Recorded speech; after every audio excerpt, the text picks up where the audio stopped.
ہم بات کرتے ہیں والعصر کی کہ اللہ سبحانہ و تعالیٰ نے عصر کی قسم کھائی۔ عصر کیا ہے؟ ایک بات تو یہ یاد رکھیے کہ اللہ سبحانہ و تعالیٰ زمانے کی، آیات کی اور اس کائنات میں جو اس نے پیدا کیا ان کی اگر قسم کھاتا ہے، بے شک وہ حقیر سے حقیر چیز ہی کیوں نہیں، قسم کھانے کا مقصد کیا ہوتا ہے؟ وہ استدلال اور استشہاد ہوتا ہے، یعنی دلیل لینا اور ثبوت لینا، گواہی لینا، یہ مقصود ہوتا ہے۔ بے شک کوئی چیز کم سے کم تر اور کم ترین ہی کیوں نہیں ہے، اللہ سبحانہ و تعالیٰ اس کا ذکر اس لیے کرتا ہے، اس سے دلیل لیتا ہے۔ اور وہ دلیل کیا ہوتی ہے؟ اب آپ دیکھیے کہ یہاں پر کیا فرمایا؟ فرمایا زمانے کی قسم۔ اب عصر سے کیا مراد ہے؟ اس کا جو ورب بنتا ہے نا، فعل بنتا ہے، وہ بنتا ہے عصرہ، اور عصرہ کا جو مطلب ہوتا ہے، اس کا مطلب ہوتا ہے عصر یعنی نچوڑنا۔ اللہ سبحانہ و تعالیٰ نے جب زمانے کو، وقت کو جب عصر کہا تو اس سے اشارہ اس بات کی طرف ہو گیا کہ زمانہ نچڑتا چلا جاتا ہے، یعنی وقت کے ساتھ، یعنی وقت تیزی سے گزرتا چلا جا رہا ہے۔ جس طرح آپ کسی پھل کو نچوڑ لیتے ہیں، اس میں سے آپ اس کا جوس نکال لیتے ہیں۔ اب آپ نے انگوروں کو نچوڑ لیا، اب اس کے بعد انگور کیا بچے؟ وہ پھوک سا بچ گیا جو کسی کام کا بھی نہیں ہوتا۔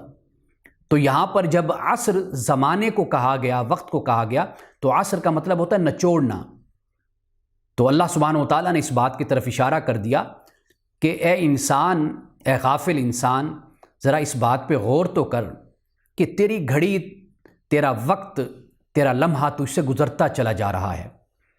قرآن مجید میں دہر کا لفظ بھی استعمال ہوا ہے، قرآن مجید میں عصر کا لفظ بھی استعمال ہوا۔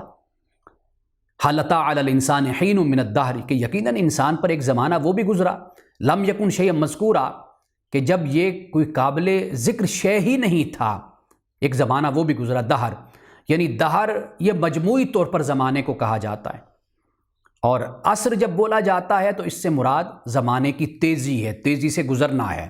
ہم اپنے بچپن کو، اپنے لڑکپن کو، اپنی نوجوانی کو اور جوانی کو یاد کر کے دیکھیں، ایسا لگتا ہے کہ جیسے کل ہی ہم چھوٹے سے تھے، اپنی ماں کی گود میں بیٹھتے تھے، اپنی ماں کے ہاتھ سے لقمے کھاتے تھے، ماں ہمیں ناشتہ کراتی تھی یا ہمارے لیے کھانا پکاتی تھی، ہمارا انتظار کرتی تھی۔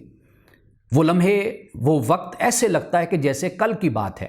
یہ عصر ہے، یعنی اتنی تیزی سے وقت گزرتا چلا جا رہا ہے کہ انسان کو احساس اور محسوس ہی نہیں ہوتا، اتنی تیزی سے گزر رہا ہے۔ یعنی اس وقت میں جس گھڑی میں بیٹھا ہوں، اس گھڑی نے دوبارہ نہیں آنا۔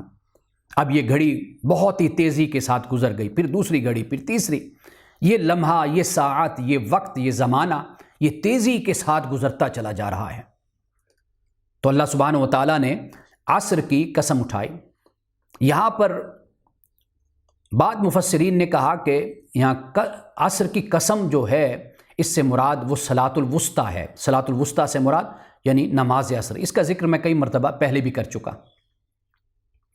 کہ یہاں پر عصر کی قسم یعنی نماز عصر کی قسم کھائی گئی۔ کیوں؟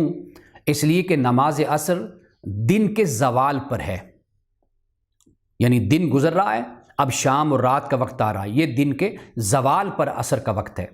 تو یہ اس بات کی طرف اشارہ کر دیا کہ انسان کی زندگی اور یہ زمانہ ایسے ہی ہے کہ انسان پر کسی وقت بھی شام کی گھڑی آ سکتی ہے، رات کی گھڑی آ سکتی ہے، اور اگر اچانک نہیں آ سکتی تو یہ تو حقیقت ہے نا کہ انسان اپنی زندگی کے سارے مرحلوں کو طے کرتا ہوا آخر موت سے ہم آغوش ہو جاتا ہے، موت کی گود میں چلا جاتا ہے۔ وہ وقت تو آتا ہے، یہ انسان کا انفرادی طور پر سفر ہے۔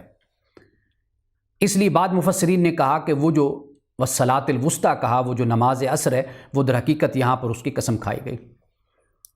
اس سے مراد زمانہ نبوت بھی لیا گیا ہے، یعنی عصر، اس لیے کہ رسول اللہ صلی اللہ علیہ وآلہ وسلم کا زمانہ نبوت در حقیقت انسانی تاریخ کا نچوڑ ہے، خلاصہ ہے۔ اس لیے کہ حق بات کو فالو کرنے والے لوگ وہ اللہ کے ہاں عروج پاتے ہیں، ترقی پاتے ہیں، وہ کامیاب ہوتے ہیں، اور اللہ کی بات کو رد کرنے والے اور سچ بات پر ایمان نہ لانے والے اور اس کے مطابق زندگی نہ گزارنے والے ہمیشہ نقصان میں ہوتے ہیں۔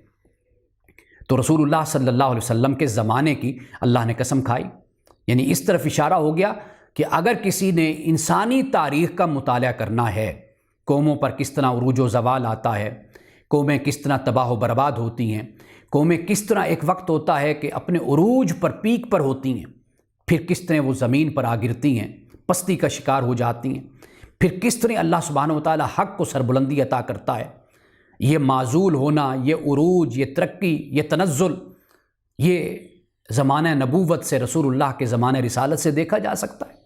کہاں ابو جہل، ابو لہب، کہاں بڑے بڑے رؤسائے قریش مکہ کے، کہ جن کا تصور اور جن کا وہم اور خیال ہی نہیں تھا کہ وہ اس طرح ادبار اور زوال کا شکار ہو جائیں گے، ڈوب جائیں گے، اور پھر کس طرح اسلام کی سربلندی، اس کا ذکر ہم نے کل کیا۔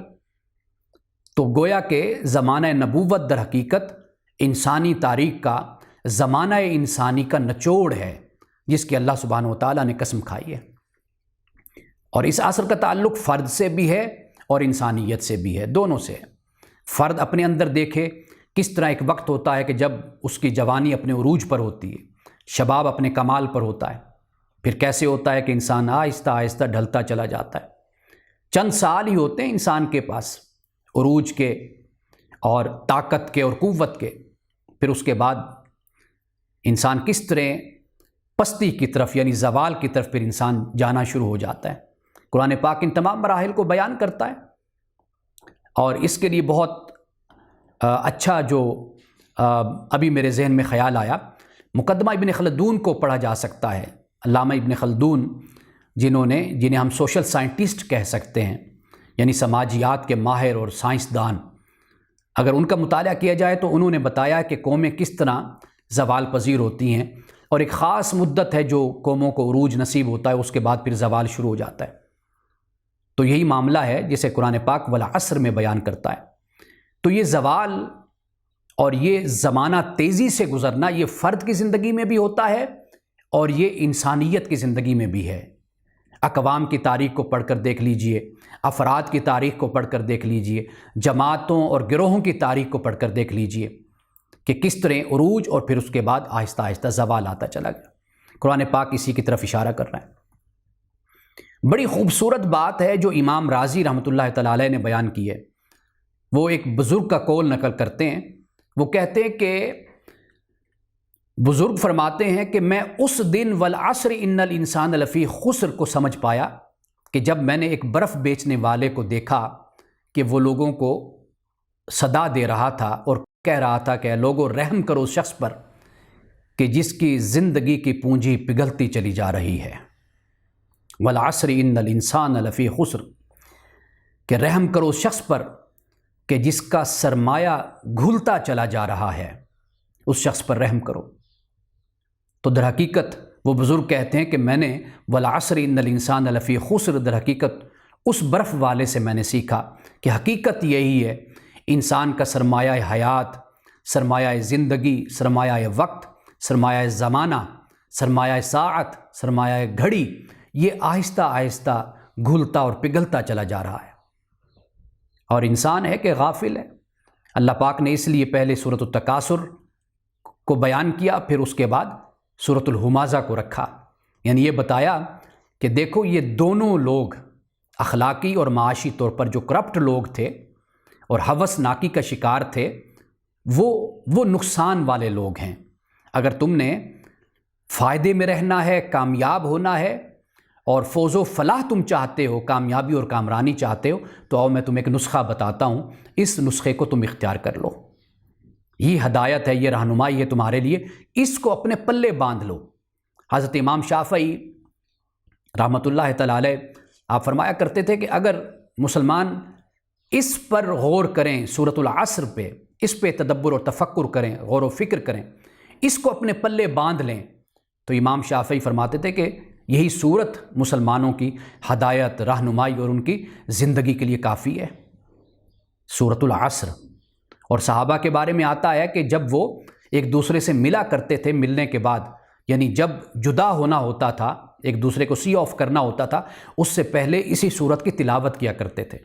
اللہ اکبر! آپ سوچئے ذرا کہ سورۃ العصر جاتے ہوئے تلاوت کرتے تھے، یعنی ایک دوسرے کو یہ سبق دے کر جاتے تھے کہ دیکھو اس صورت میں جو سبق ہے نا، جو تعلیم ہے، جو لیسن ہے، اس کو بھولنا نہیں ہے، یہ ذہن نشین کر لو، اپنے ذہن میں بٹھا لو کہ زمانہ جا رہا ہے اور انسان خسارے میں ہے۔